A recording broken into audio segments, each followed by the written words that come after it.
¿Cómo han estado, mis hermanos? Bendecidos. Qué bueno que la gracia de nuestro Señor sea con cada uno de ustedes y que el Señor les continúe bendiciendo en todo lo que ustedes realicen. Vamos a preguntar esta mañana si todos tienen esta hojita. Si no, le voy a pedir ahí a mis hermanos que pasen en estos momentos allá atrás a algún diácono que me ayude. Levante la mano quien no tiene esta hojita para que se la... son varios. Para que se la hagan llegar en este momento.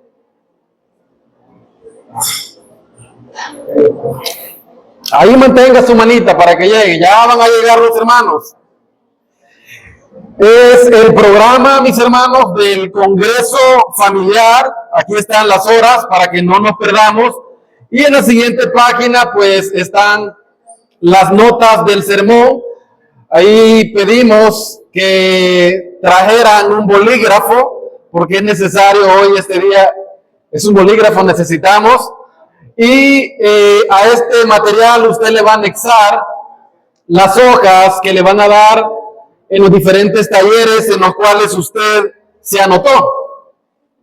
Así que ahí van llegando mis hermanos diáconos.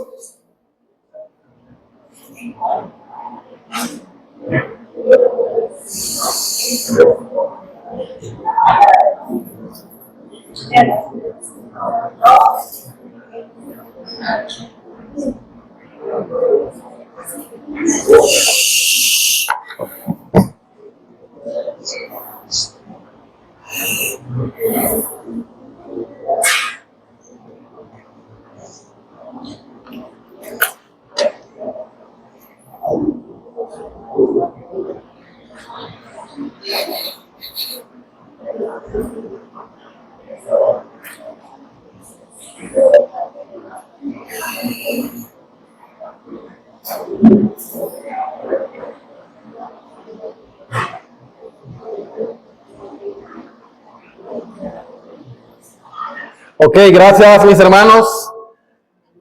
Estamos entonces listos. Durante los últimos domingos, el Señor nos ha permitido estudiar sobre algunas familias en el libro de Génesis. Comenzamos esta serie hablando acerca del diseño de Dios para el matrimonio. También veíamos qué es lo que sucede cuando el pecado entra en casa. Vimos también cuáles son los errores que se repiten generación tras generación. Y también el Señor nos hablaba el domingo pasado acerca de cómo los sueños pueden verse frustrados por decisiones humanas.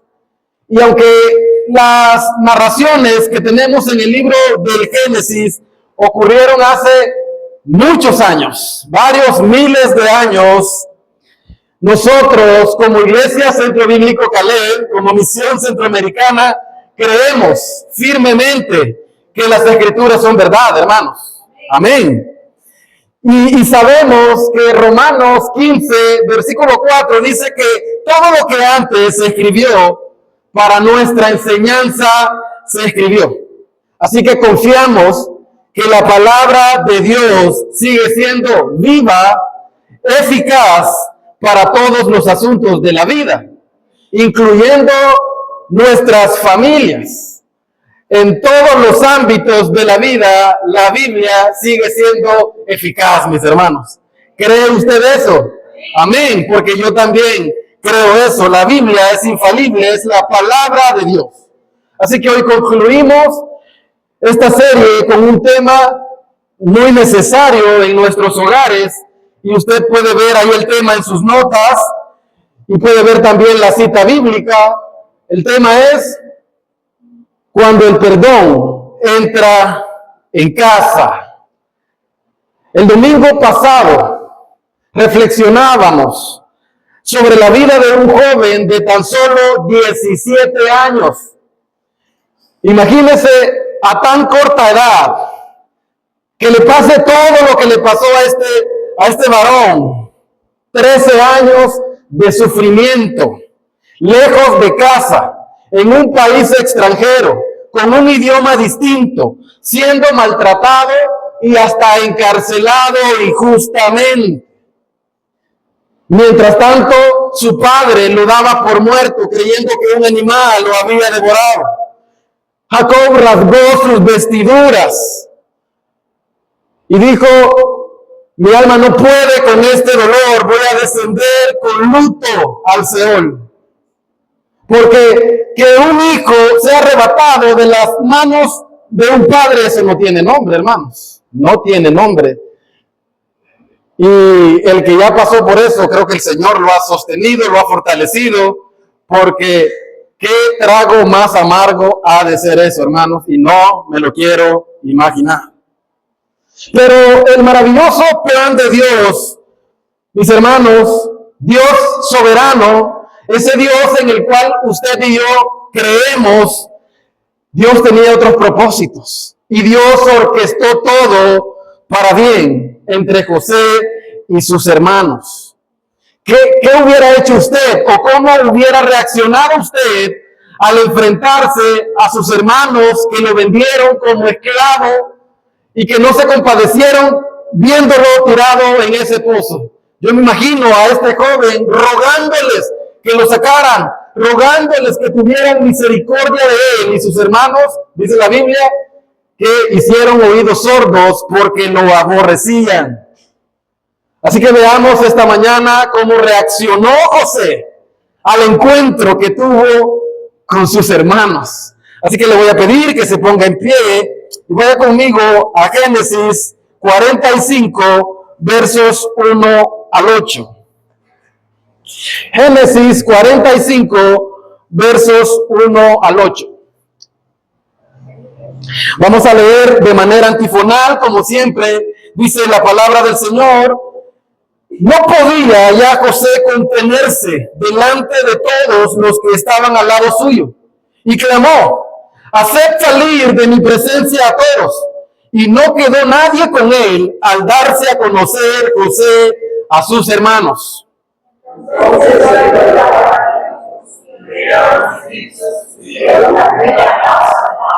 Y dijo José a sus hermanos: yo soy José, ¿vive aún mi padre? Y sus hermanos no pudieron responderle porque estaban turbados delante de él.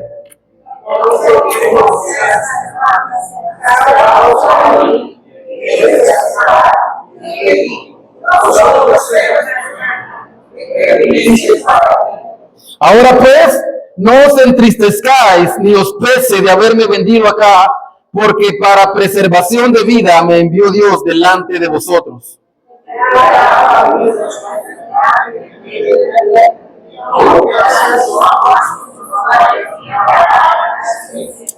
Y Dios me envió delante de vosotros para preservaros posteridad sobre la tierra y para daros vida por medio de gran liberación.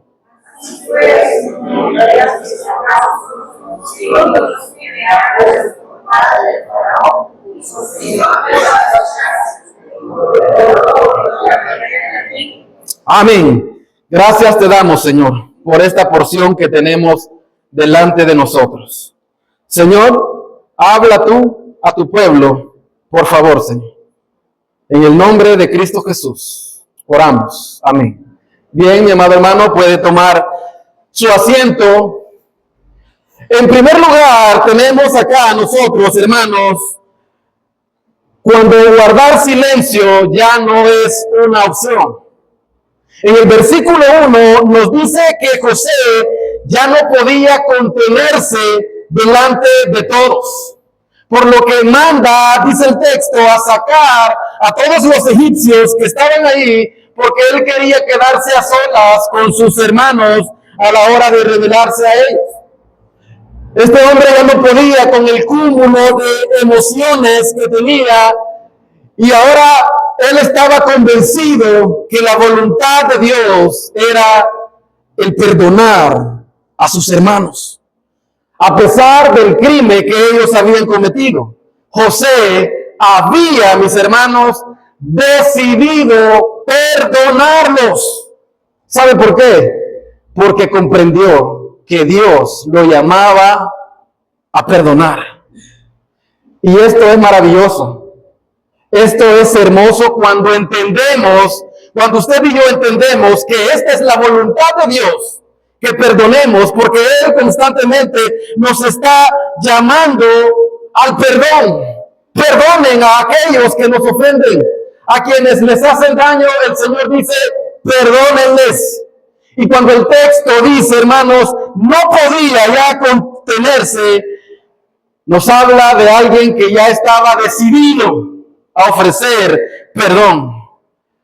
Y ha sido mi oración, hermanos, esta semana, que si hay alguien acá con cargas con las que ya no puede más, al punto de que posiblemente usted se acueste pensando en eso, se levanta pensando en eso, en ese daño que le hicieron, mis hermanos, ahí hay un problema. Y cuando nosotros no tratamos nuestros problemas como el Señor nos dice, mis hermanos, nosotros terminamos hablando de más. Nosotros somos imprudentes y en lugar de resolver las cosas con las personas indicadas, nosotros vamos y a veces comentamos las cosas con otras personas y empeoramos la situación. Así que, mis hermanos, el consejo esta mañana es claro: arreglemos las cosas directamente con quienes tengamos algún problema. Así de sencillo. Así lo hizo José. Mira el texto. Él dice, hacer salir de mi presencia a todos. Y no quedó nadie con él cuando se dio a conocer a sus hermanos. Es decir, todos los que no tengan vela en este entierro, sálganse, por favor, porque quiero hablar directamente con los que he tenido este problema. Así que, mis hermanos, busque al o a los con los que usted tiene problemas. ¿Será que el Señor quiere que hagamos eso? ¿Sí o no? ¿Será que esa es la voluntad de Dios para nosotros como sus hijos? Amén. Todos nosotros sabemos que esa es la voluntad de Dios. Pero por nuestro orgullo nosotros no queremos ceder, a nosotros nos cuesta. Y es posible que a veces nosotros digamos, hermano, pero es que fíjate que solo a mí me toca ceder. Si tú vieras todo lo que me hacen o todas las cosas que hacen y cuando yo quiero arreglar las cosas, pues la persona no quiere o me evade. La Biblia dice, en cuanto dependa de vosotros, estar en paz con todos. Así que, hermanos, si usted tiene el deseo, si usted quiere ceder, si usted quiere arreglar esa situación que tiene la familia con alguien cercano a la familia o con alguien de la familia de la fe, si usted quiere dar ese paso, regocíjese. ¿Sabe por qué? Porque esa es una muestra de que usted es lleno del Espíritu Santo y que usted quiere hacer la voluntad de Dios y que usted está escuchando su voz. Mis hermanos, la Escritura nos muestra que hay momentos en los que es necesario hablar. Yo sé que también hay un texto que dice que hay que ser prontos para oír y tardos para hablar. Mis hermanos, pero cuando hay una situación que ya ni me deja ni dormir y que de verdad es algo que solo en eso estoy pensando, solo en eso estoy meditando, hermano, déjeme decirle que usted tiene que hablar. Es necesario hablar, decir las cosas tal como son y con las personas indicadas y no andarlo divulgando con medio mundo.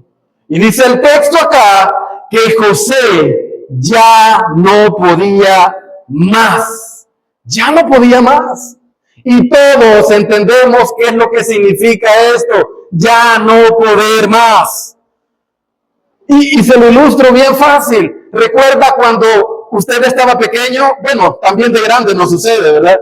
Cuando iba en el bus y había tomado bastante agua y usted le decía a su papi o a su mami, ya no aguanto. Y nuestros papás, espérate, ya vamos a llegar. No te vayas a hacer que no andas pamper. Entonces todos entendemos lo que significa ya no aguantar más. Queremos, en otras palabras, hermanos, evacuar.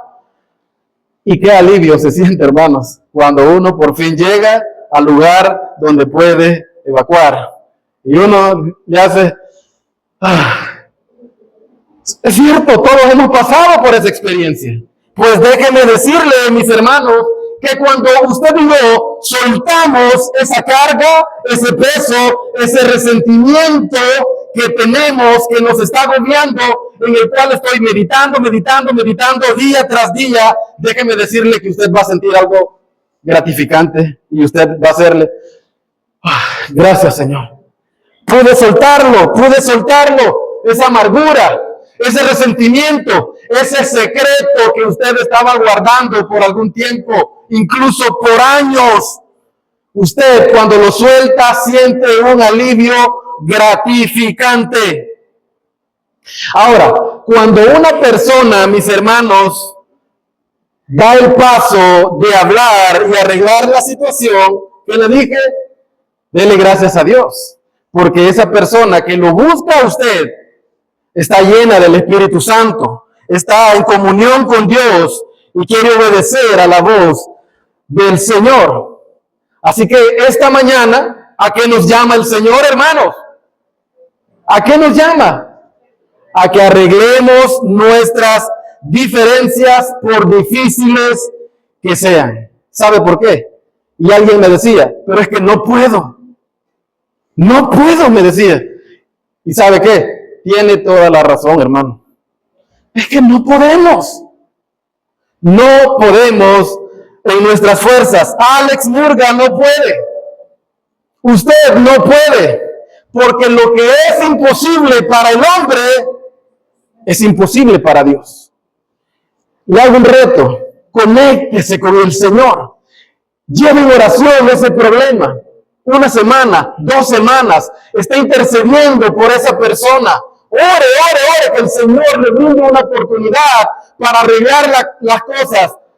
¿Sabe qué va a pasar? El Señor le va a brindar la oportunidad. Su corazón va a cambiar, va a escuchar la voz del Señor. Usted va a ser sensible y usted va a querer ceder, va a dar el paso. Nosotros vemos a un hombre que dice en la Escritura que a pesar de todos los problemas que tenía, el Señor estaba con él. Lo llevaron esclavo y lo contrata un hombre, capitán del faraón, Potifar, y dice la Biblia, y el Señor estaba con José. ¡Wow!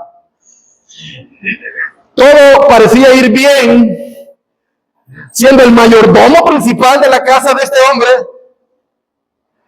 cuando todos sabemos lo que pasó, y él al decir no a esta mujer, pues va a la cárcel, y cualquiera puede decir, ay, pero que esta cosa así que bimbo podría decir cualquiera. Semejante mujer la que tenía y no hizo... Así piensa el mundo, hermanos. Y lo llevan a la cárcel, y dice la Escritura, hermanos, que lo llevan a la cárcel, y ahí mismo dice el Señor, y Jehová estaba con José. ¡Wow! ¿Cómo es posible? Estoy en la cárcel y dice que estás conmigo, Señor. Sí, el Señor estaba con José y por eso el corazón de este hombre nunca se llenó de amargura. Y usted lo puede leer en la Biblia. Usted lo puede leer. O sea, con todas las situaciones que le pasaron, yo no veo a un José quejándose de su situación. Y ahora tiene un encuentro cara a cara con sus hermanos y está listo a perdonarlos. Y el versículo 2 dice, José ya había determinado, entonces se dio a llorar a gritos. El versículo 2. Y oyeron los egipcios, y oyó también la casa de Faraón. ¿Y cómo no iba a llorar, hermanos? ¿Cómo no iba a llorar este hombre con todas las cosas que le habían pasado? ¿Cómo no iba a llorar? Yo sé que el mundo dice, que el mundo canta. Los hombres no deben de llorar. Y también, ahora dicen, también el mundo, que las mujeres ya no lloran, dicen. Ahora, ahí está, ya sabe usted. Eso lo dice el mundo. Eso es la filosofía del mundo, que no debemos de llorar. Pero yo veo todo lo contrario en las Escrituras, hermanos. Yo veo a hombres de Dios llorando. Yo veo a José llorando. Yo veo a Jeremías llorando. Yo veo a David llorando. Yo veo a Ana quebrantada delante del Señor llorando. Yo veo a María llorando. Mis hermanos, y cuando voy al Nuevo Testamento, ¿a quién encuentro llorando, hermano? A Jesús. Él lloró por Jerusalén. Se quebrantó. Él lloró por su amigo Lázaro. Él lloró por la incredulidad de los hombres. Así que la Biblia nos dice todo lo contrario a lo que el mundo promueve. Debemos de llorar cuando es justo y necesario, hermanos. Debemos hacerlo. Debemos desahogarnos delante de Dios. Debemos también desahogarnos delante de las personas. Y es interesante, hermanos, que nosotros conocemos toda la historia de José y delante del Señor no le miento, siempre o casi siempre que yo leo la historia de José, a mí el Señor me quebranta, hermanos.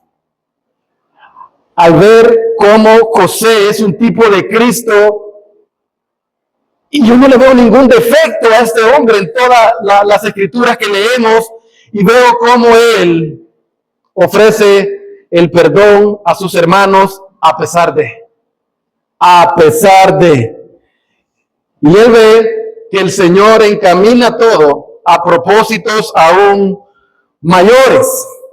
Ahora, todos sabemos que él había probado a sus hermanos, habían llegado por primera vez a Egipto porque la región estaba con hambre y sus hermanos descienden hasta Egipto y entonces él toma preso a uno de sus hermanos y luego les dice, vayan y traigan a Benjamín para ver si es cierto que ustedes tienen otro hermano.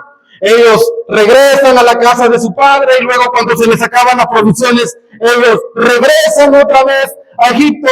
La primera vez él les habló con dureza y él les dijo, ustedes son espías. Y ellos le dijeron, no, Señor, nosotros no somos eso. Y él dice la Biblia que los reconoció inmediatamente, mas ellos no pudieron reconocerlo.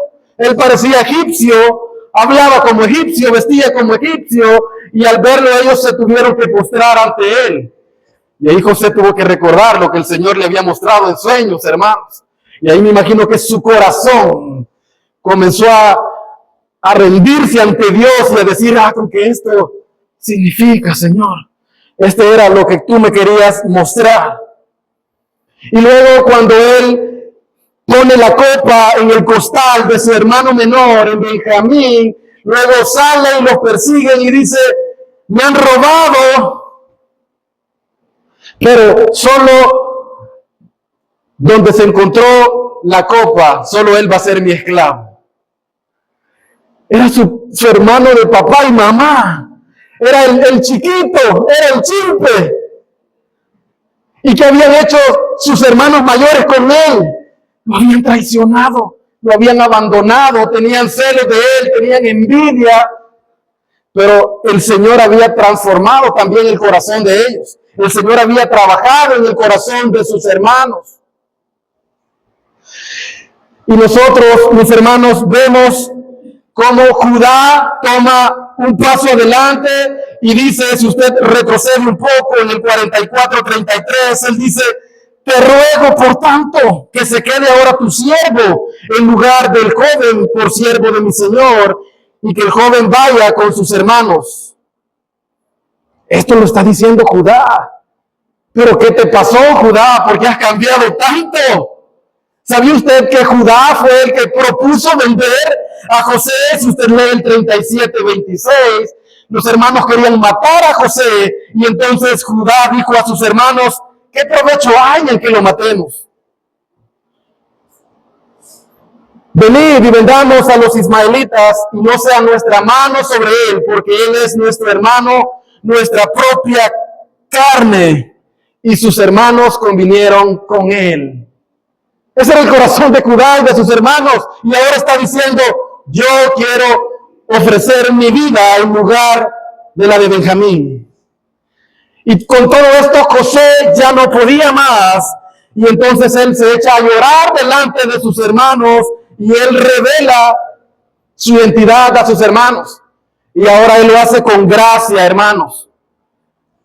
José confronta el pasado con gracia. Un hombre que es el gobernador de Egipto se queda solo con ellos, llorando. Y estos hombres no entienden qué es lo que está pasando. Para ellos es un egipcio. Todo el tiempo se ha comunicado con ellos a través de un intérprete. Y ahora él comienza a hablar su mismo idioma. ¿Y qué es lo primero que dice? Yo soy José. Yo soy José. Vive aún mi padre. Y ellos se turbaron delante de él. Posiblemente alguno pensó: pero Señor, ¿y quién me ha contado la historia de nuestro hermano? Yo soy José. Yo soy José. ¿Vive aún mi padre? Ellos estaban turbados. ¿Sabe usted que la palabra turbados es estar alarmado, quedar desconcertado, perder el control por el miedo al juicio inminente? Hermanos, ellos no se esperaban que ese hombre que estaba frente a ellos fuera su propio hermano. En ese momento ellos sintieron terror, hermanos, terror. Ahora, ese hermano tenía el poder, tenía la capacidad de tomarlos como esclavos y echarlos a un pozo también. Tenía la capacidad de vengarse de ellos, pero no lo hizo. ¿Qué les dijo José? Acercaos ahora a mí. Acercaos a mí. Esta es una invitación, es un llamado a la confianza que no nos quiere lejos, nos quiere cerca. ¿Será que nosotros podemos decir lo mismo con esta persona, con este hermano? Acércate a mí. Acércate a mí. Hablemos. Arreglemos las cosas. Es un llamado, hermanos, a la confianza. Es un llamado a la reconciliación. Acercaos a mí, hermanos, también es una figura de lo que Dios hace con nosotros.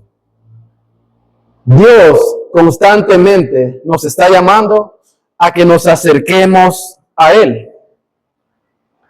En Isaías, el Señor dice a su pueblo: venid luego, dice Jehová, y estemos a cuenta. Vengan, platiquemos, conversemos. En Santiago 4:8 dice la Escritura: acercaos a Dios y Él se acercará a vosotros. En Hebreos 4:16 la Escritura nos dice: acerquémonos pues confiadamente ante el trono de la gracia.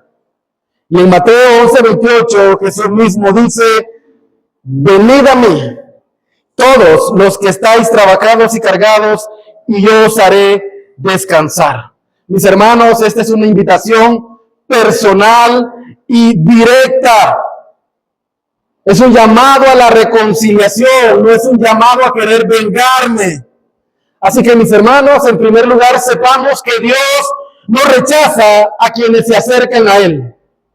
Así que de la misma manera Él quiere que tomemos su ejemplo y que nos acerquemos a las personas que posiblemente son difíciles para nosotros de acercarnos. Esto es lo que el Señor nos enseña, mis hermanos. ¿Cómo está confrontando usted sus conflictos, mis hermanos? ¿Con gracia? ¿O hay rencor todavía? Cada uno de nosotros sabe esta respuesta. Y en último lugar, mis hermanos, reconozcamos que Dios tiene el control todo el tiempo. Y me conmueve cómo José ve sus circunstancias. Yo no sé cómo usted ve sus circunstancias. No sé si usted dice, ¿por qué a mí, Señor? Es que solo a mí me pasa esto. ¡Qué barbaridad! Si mira cómo me tratan. ¿Cómo ve usted sus circunstancias? José dijo, no fueron ustedes los que me enviaron aquí, sino Dios. Mis hermanos, qué palabras tan llenas de fe. Cualquiera podría decirle a José, José, y que estás bien de la cabeza, que ya no te acordás todo lo que te hicieron estos ingratos. No te acordás, mis hermanos. Y este es Satanás, dardos de fuego del enemigo. A veces uno no arregla las cosas porque no es que Satanás le hable directamente a uno, pero él usa a un sinfín de personas, incluidos acá dentro de la iglesia, para hacer comentarios que no abonan a poder arreglar las cosas. ¿Sabe? Cuando alguien llegue a usted y le diga, o esté resentido, o le esté mostrando resentimiento hacia otra persona, no solo lo escuche, o no asienta con la cabeza, sí, está fregado, ¿verdad? No. Hermano, ¿y por qué no oramos por esta situación? ¿Has pensado en arreglar esta situación? ¿Ve la diferencia de cuando estamos en el Espíritu? Mis hermanos, Dios quiere que nosotros confiemos en Él, que tengamos fe en Él y que veamos también el ejemplo de José. ¿Qué dijo este hombre? No me enviaron ustedes aquí, sino Dios. José en ningún momento está negando lo que le pasó. José en ningún momento está negando su dolor y todo lo que sufrió en Egipto. Él sabe que sus hermanos lo traicionaron, que lo vendieron, pero también sabe algo mucho más grande, que Dios nunca perdió el control, hermano. Dios nunca perdió el control. ¿Será que nosotros podemos vivir a la luz de esto que nos enseña la Escritura? Que Dios nunca pierde el control. ¿Podemos, hermanos? Amén. Amén. Esto es lo que la Biblia nos enseña. Dios es soberano. Ahora bien, José tampoco está diciendo o justificando el mal de sus hermanos, porque cada quien es responsable de sus actos, cada uno.